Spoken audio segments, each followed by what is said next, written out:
Morning all of you. आज हम करेंगे जो हमारा एनटीए नेट 2020 का फर्स्ट पेपर चल रहा है, उसका टॉपिक है शिक्षण के सिद्धांत या प्रिंसिपल ऑफ टीचिंग। उसके बारे में करेंगे हम। सिद्धांत क्या होते हैं? जो थ्योरीज होती हैं एक्सपेरिमेंट ओरिएंटेड होती हैं, मतलब ये प्रयोग सिद्ध होती हैं और इनके जो रिजल्ट होते हैं अगर इनको अप्लाई किया जाए तो रिजल्ट होते हैं इनके मतलब अच्छे ही आते हैं। इसी प्रकार शिक्षण के भी कुछ सिद्धांत हैं, अगर इन सिद्धांतों का शिक्षण में प्रयोग किया जाए तो शिक्षण है जो सफल ही होगा। तो वो कौन कौन से हैं? सबसे पहले है निश्चित उद्देश्य का सिद्धांत या प्रिंसिपल ऑफ डेफिनेट एम। ये क्या होता है कि कोई भी शिक्षण होता है उसका कुछ ना कुछ उद्देश्य अवश्य होता है, और जो ये निश्चित उद्देश्य होते हैं शिक्षण के, ये किसके द्वारा निर्धारित किए जाते हैं? ये अध्यापक के द्वारा निर्धारित किए जाते हैं। किसी भी पाठ से संबंधित होते हैं, ये अध्यापक पहले ही निर्धारित करता है कि आज कक्षा में जाएगा, जो भी विषय वस्तु करवाएगा, उसके बाद विद्यार्थियों से वह किस प्रकार के मतलब व्यवहार परिवर्तन की आशा रखता है कि इस टॉपिक को पढ़ने के बाद विद्यार्थियों के व्यवहार में क्या परिवर्तन होगा, या वो उद्देश्य निर्धारित करता है कि आज मैंने इस पाठ के ये उद्देश्य हैं जो प्राप्त करने हैं। तो यह निश्चित उद्देश्य का सिद्धांत, क्योंकि कोई भी शिक्षण है बिना उद्देश्य के संभव नहीं हो सकता। प्रत्येक शिक्षण का कोई ना कोई उद्देश्य अवश्य होता है। इसके बाद है योजना का सिद्धांत, प्रिंसिपल ऑफ प्लानिंग। इसका क्या मतलब है? ये है कि अध्यापक है जो कक्षा में जाने से पहले जो पूरी योजना बना लेता है कि किस प्रकार से वह अपना शिक्षण है जो करवाएगा, किन विधियों का प्रयोग करेगा, किस टीचिंग एड का प्रयोग करेगा, कैसे कैसे मतलब वो उसने अपना लेक्चर डिलीवर करना है, पूरी इसकी योजना पहले से ही तैयार कर ली जाती है। उसके बाद है चयन का सिद्धांत, प्रिंसिपल ऑफ सिलेक्शन। यह क्या होता है? इसका होता है कि अध्यापक है जो भी विषय वस्तु का चयन करेगा वह किसके अनुसार करेगा? विद्यार्थियों की आवश्यकताओं के अनुसार, उनकी रुचि के अनुसार ही विषय वस्तु का चयन करेगा। इसके बाद है रुचि का सिद्धांत, प्रिंसिपल ऑफ इंटरेस्ट।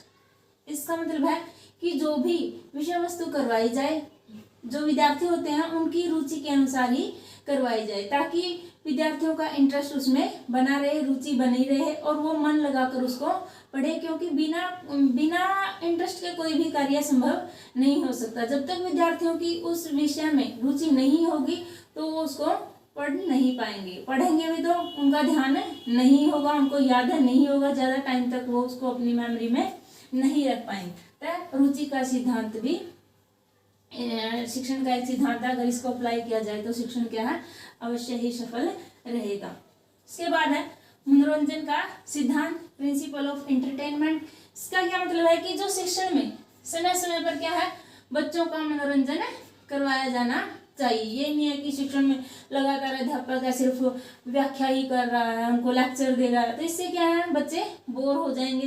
बीच बीच में उनको क्या है उदाहरण प्रस्तुत किए जाने चाहिए, बीच में कोई ऐसी बात करनी चाहिए जिससे क्या है विद्यार्थियों का मनोरंजन हो, या उनको भ्रमण के लिए बाहर ले जाया जाए, कोई मूवी दिखाई जाए, चित्र दिखाए जाए, मॉडल दिखाया जाए। इससे क्या है उनका मनोरंजन भी होगा और वो अच्छी प्रकार से सीख पाएंगे। उसके बाद है प्रिंसिपल ऑफ एक्टिविटी, क्रिया का सिद्धांत। क्रिया का सिद्धांत होता है कि क्रिया, इसमें अध्यापक और विद्यार्थी दोनों क्रियाशील रहें।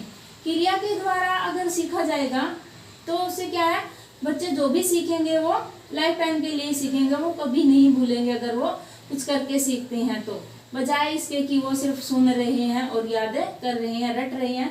तो क्रियाशीलता का सिद्धांत भी आवश्यक है और ये इसको भी अपनाया जाना चाहिए शिक्षण में।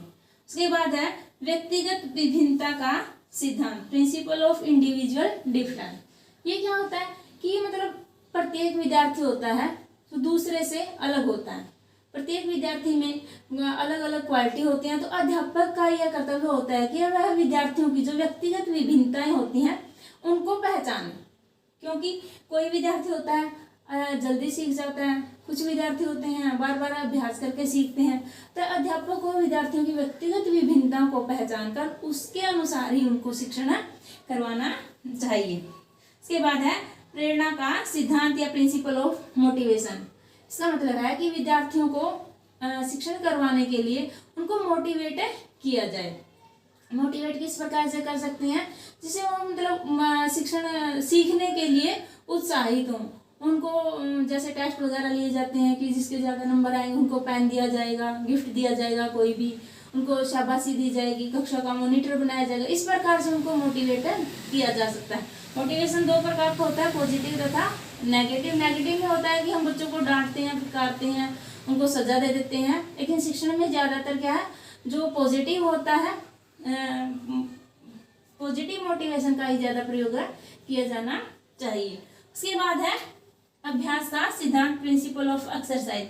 इसका मतलब है कि बच्चों को ज़्यादा से ज़्यादा अभ्यास करवाया जाना चाहिए, क्योंकि जो छोटे बच्चे होते हैं उन पर यह प्रिंसिपल लागू होता है। वो बार बार अभ्यास करके ही चीज़ों को सीखते हैं। इसके बाद है पुनर्बलन का सिद्धांत, रीइंफोर्समेंट, प्रिंसिपल ऑफ रीइंफोर्समेंट। ये क्या होता है कि बच्चों को जो भी वो मतलब अध्यापक के द्वारा जो सिखाया जाता है, जब भी वो उनको बताते हैं तो उसको तुरंत अध्यापक को रीइंफोर्समेंट करनी चाहिए, तुरंत उनको बताना चाहिए कि उनका आंसर था जो सही था या गलत था। तो रीइंफोर्समेंट का सिद्धांत का भी इसमें प्रयोग किया जाना है। इससे बच्चों को क्या मिलेगा, पुनर्बलन दिया जाएगा। पुनर्बलन मिलेगा, ये भी दो प्रकार का होता है, पॉजिटिव तथा नेगेटिव। पॉजिटिव रीइंफोर्समेंट होता है कि बच्चों को शाबाशी दी जाए, इनाम दिया जाए, तो इससे वो क्या करेंगे, और ज़्यादा उत्साहित होकर शिक्षण को ग्रहण करेंगे, चीज़ों को सीखेंगे। इसके बाद है लोकतांत्रिक व्यवहार का सिद्धांत, प्रिंसिपल ऑफ डेमोक्रेसी। मतलब है कि बच्चों के साथ क्या है, जो व्यवहार किया जाए, कैसा किया जाना चाहिए, लोकतांत्रिक व्यवहार किया जाना चाहिए। उन पे अध्यापक ये नहीं कि डिक्टेटरशिप दिखाए, तानाशाही का व्यवहार करे, ऐसा नहीं। उनके साथ क्या है, लोकतांत्रिक व्यवहार करना चाहिए, सहयोग का व्यवहार करना चाहिए। उनकी जो समस्याएं होती हैं उनको सुना जाना चाहिए, उनका समाधान मतलब प्यार से करना चाहिए। उसके बाद है हमारा लास्ट प्रिंसिपल है संशोधन का सिद्धांत। इसका क्या मतलब है कि जो अध्यापक होता है उसको भी अपनी जो विधियां होती हैं, अपना तरीका होता है, अपना जो ज्ञान होता है, उसमें भी टाइम टू टाइम क्या है, परिवर्तन करते रहना चाहिए, उसमें नई चीज़ों को जोड़ते रहना चाहिए। आई होप आप लोगों को ये समझ में आए होंगे teaching of principle of teaching. अगर इससे क्वेश्चन आता है तो इन्हीं में से आ जाएगा, ऐसा नहीं है कि नहीं आएगा।